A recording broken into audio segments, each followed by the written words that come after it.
Sebelum kalian menonton video ini, silahkan klik tombol like, subscribe, share, dan komen di video ini.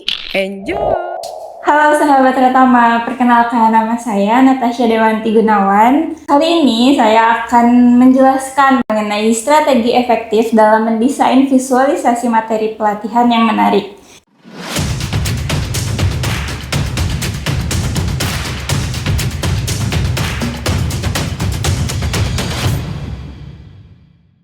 RMC. Oke, jadi di sini yang pertama kita akan membahas latar belakang, lalu ada desain visualisasi menurut para ahli, ada juga saran dan masukan terkait visualisasi materi. Lalu yang keempat ada strategi dalam mendesain materi pelatihan, dan yang terakhir ada kesimpulan. Baik, langsung saja kita masuk ke yang pertama, yaitu latar belakang masalah. Berdasarkan pelaksanaan program pelatihan yang telah dilakukan, terindikasi bahwa tingkat kepuasan peserta terkait kualitas visualisasi materi itu tidak mencapai target.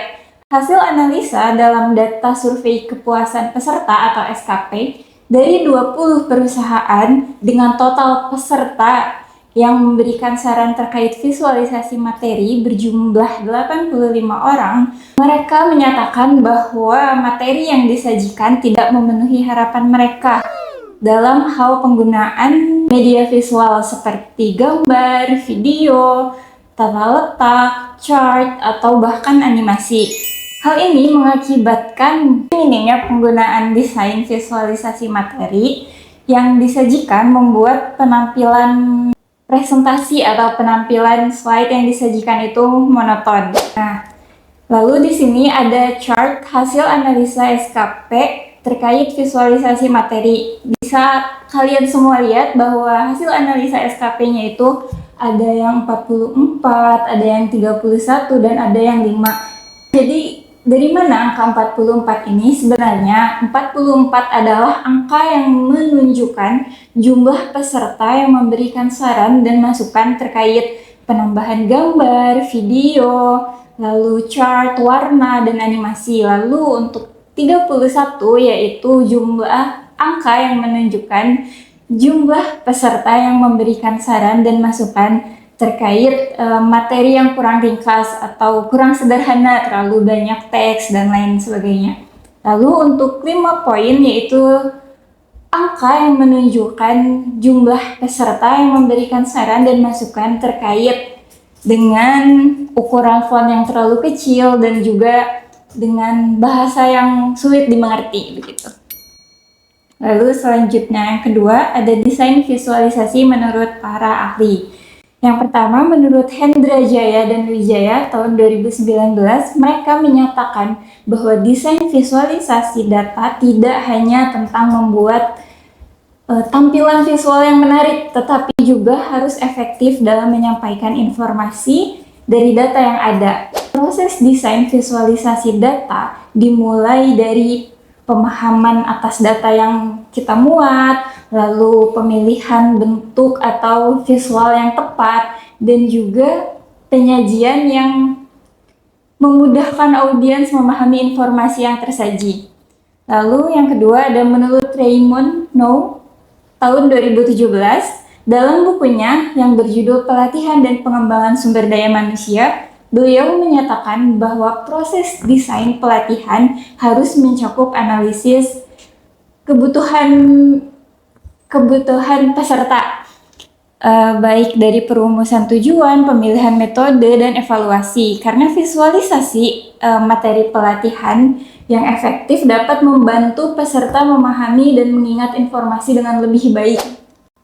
Lalu yang terakhir ada menurut Wiwin Herwina tahun 2021, dalam bukunya yang berjudul Analisis Model-Model Pelatihan, beliau juga membahas berbagai model pelatihan yang efektif, termasuk pentingnya visualisasi dalam penyampaian materi, di mana penggunaan alat bantu visual seperti diagram, grafik, dan juga media interaktif lainnya gitu dapat meningkatkan pemahaman peserta terhadap materi yang disampaikan. Karena desain visualisasi yang baik itu harus mempertimbangkan kesesuaian dengan tujuan dari pelatihan tersebut. Lalu yang selanjutnya, di sini ada saran dan masukan terkait visualisasi materi berdasarkan pada hasil analisa SKP. Yang pertama yaitu ada tambahkan gambar, video, chart, warna, dan bahkan animasi. Lalu ada pula yang mengomentari bahwa materinya kurang ringkas, terlalu banyak teks, lalu ukuran fontnya terlalu kecil, dan juga bahasa yang sulit dimengerti. Untuk memperbaiki itu semua, kita ada strategi efektif dalam mendesain visual materi pelatihan. Apa aja strateginya? Yang pertama ada gunakan prinsip desain yang efektif, di mana di dalam prinsip desain yang efektif ini ada part-part yang namanya itu hierarki visual, di mana membantu kita untuk menentukan part atau bagian mana saja yang harus lebih menonjol, seperti misalkan kunci atau poin dari paragraf tersebut harus terlihat lebih menonjol. Misalkan kita bisa bold katanya, atau kita bisa warnai katanya merah atau kuning atau hijau gitu. Lalu strategi yang kedua di sini ada pemilihan warna yang tepat. Di mana pemilihan warna ini kita gak bisa asal pilih warna ini bagus, tapi kita harus memikirkan juga tentang kontras warnanya. Kita tidak boleh lebih baik dihindari penggunaan warna yang terlalu bold seperti merah menyala atau kuning menyala. Lebih baik gunakan warna yang soft seperti baby blue misalkan, atau hijau muda, dan lain sebagainya. Lalu yang ketiga di sini ada gunakan tipografi yang mudah dibaca. Maksudnya adalah pemilihan font saat kita membuat materi pelatihan itu. Kita jangan terlalu menggunakan font yang terlalu banyak bentuknya. Kalau bisa kita harus konsisten. Lebih baik misalkan judulnya kita menggunakan Arial, nanti di penjelasannya kita menggunakan Times New Roman, dan itu harus konsisten dari awal materi sampai ke akhir materi. Lalu yang keempat ada integrasikan gambar dan video berkualitas tinggi atau HD. Di sini kita pasti merasakan ya ketika ada materi yang ditampilkan lalu video atau gambarnya itu buram, pasti kita terganggu akan hal itu. Jadi pastikan lagi ketika kita akan membuat materi, kita harus pastikan dulu nih gambar atau video yang akan kita tampilkan di materi tersebut berkualitas tinggi. Lalu strategi yang kelima yaitu gunakan animasi dan transisi secara bijak. Maksudnya adalah kita harus bisa memilah dan memilih mana animasi dan mana transisi yang sekira-kiranya pas untuk materi yang akan kita bawakan, karena sangat banyak pilihan transisi dan animasi, jadi kita harus bisa memilih yang sederhana, yang pas, jangan terlalu menggunakan transisi atau animasi yang ribet, yang terlalu kompleks, karena akan membuat peserta itu kebingungan sendiri melihat materi pelatihannya. Lalu selanjutnya yang keenam ada susunan tata letak yang terstruktur. Jadi tidak dipungkiri bahwa ketika kita melihat tampilan suatu materi, kalau tampilannya itu terstruktur, rapi, kita akan mudah, oh ini informasi A, ini informasi B. Tapi kalau misalkan tata letaknya tidak tertata dengan rapi atau tidak tersusun dengan terstruktur gitu, kita akan bingung mana informasi yang lebih dulu harus kita serap. Lalu yang terakhir ada uji coba dan melakukan evaluasi. Nah, lanjut ya teman-teman. Di sini ada matriks keterkaitan antara saran dan masukan SKP dengan strategi efektif yang digunakan. Di mana seperti tambahkan gambar, video, chart, warna, atau bahkan animasi, di sini kita perlu untuk menggunakan strategi prinsip desain yang efektif, lalu menggunakan memilih warna yang tepat, lalu integrasikan gambar dan video yang berkualitas tinggi, lalu menggunakan animasi dan transisi yang sederhana tapi bagus. Lalu yang terakhir juga menggunakan susunan tata letak yang terstruktur. Sedangkan untuk materi yang kurang ringkas, kita bisa menggunakan strategi yang tipografi mudah dibaca. untuk ukuran font yang terlalu kecil dan juga bahasa yang sulit dipahami, kita juga bisa menggunakan strategi, yaitu menggunakan tipografi yang mudah dibaca dan dipahami. Nah, setelah kita menerapkan prinsip-prinsip tadi dalam materi pelatihan kita, tentu saja kita harus melakukan uji coba materi tersebut dan melakukan evaluasi terhadap materi yang telah kita buat.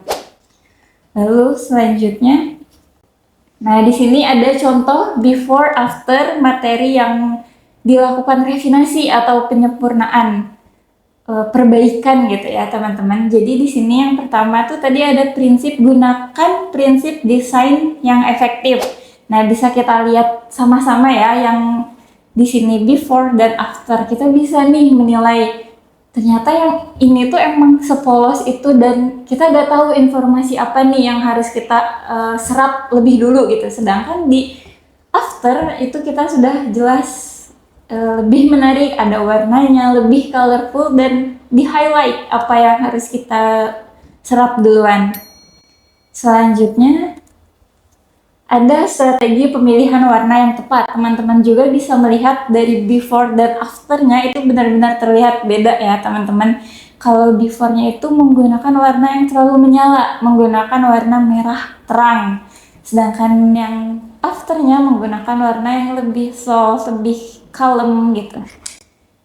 Lalu selanjutnya untuk tipografi yang jelas dan mudah dibaca, mungkin teman-teman juga bisa membedakan ya before dan afternya, karena before-nya ini terlalu banyak teks gitu, jadi kita gitu sebagai peserta juga terlalu pusing apalagi di jam-jam ngantuk gitu ya. Sedangkan di afternya itu benar-benar lebih ringkas dan terperinci, mulai dari poin pertama sampai yang ke-7. Nah, selanjutnya ada integrasikan gambar dan video dengan kualitas HD atau kualitas tinggi. Bisa teman-teman lihat juga ya before dan afternya dan bisa menilai sendiri tampilan antara before dan afternya. Lalu selanjutnya di sini ada terkait gunakan animasi dan transisi yang sederhana. Teman-teman juga bisa lihat dalam videonya before dan afternya. Sedangkan before itu hanya menggunakan transisi yang sederhana mungkin tanpa adanya animasi dan terlalu banyak teks. Sedangkan di afternya kita menggunakan variasi animasi yang konsisten tapi juga bagus. Lalu selanjutnya di sini ada susunan tata letak yang terstruktur. Teman-teman juga bisa lihat antara before dan afternya gitu. Kita lihat ya yang before-nya itu terlalu monoton. Kita sudah sering sekali melihat tampilan presentasi materi itu yang seperti ini gitu. Sedangkan afternya terlihat lebih modif gitu, lebih modern.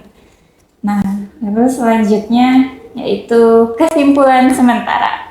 Berdasarkan pendapat para ahli, dapat kita tarik kesimpulan bahwa desain visualisasi yang efektif tidak hanya berfokus pada estetika, tetapi juga harus mampu menyampaikan informasi dengan jelas dan mudah dipahami. Karena visualisasi yang baik dimulai dari pemahaman atas data materi yang akan kita sajikan, pemilihan bentuk visual yang tepat, dan juga penyajian yang mendukung pemahaman audiens.